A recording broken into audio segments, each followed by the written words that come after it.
Pemirsa, Kejaksaan Negeri Kabupaten Ogan Komering Ulu Timur geledah kantor Palang Merah Indonesia Oku Timur sebagai bagian dari proses penyidikan dugaan tindak pidana korupsi dana hibah yang diterima PMI Oku Timur dari Pemkab Oku Timur dari tahun 2018 sampai 2023.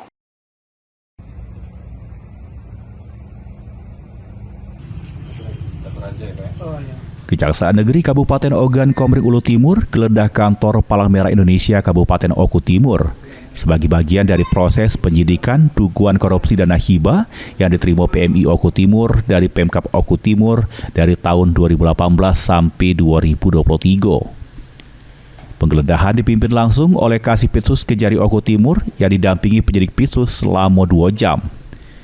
Dari hasil penggeledahan ini, penyidik dapat ke dokumen sebanyak 2 box serta barang bukti lainnya yang berkaitan dengan proses penggunaan dana hibah oleh PMI Oku Timur. Selanjutnya kami masih terus memanggil saksi-saksi lain terkait kegiatan itu. Kemudian kita juga melakukan beberapa penyitaan kepada beberapa dokumen hasil dari penggeledahan kemarin. Untuk kerugian negara dan penetapan tersangka seperti apa Pak sekarang? Untuk kerugian negara sejauh ini masih belum bisa kami sampaikan karena masih kami masih kami hitung karena pemeriksaan saksi juga masih belum selesai. Terus untuk penetapan tersangka sendiri kita tunggu nanti sampai penyidikannya selesai karena masih proses penyidikan masih terus berjalan.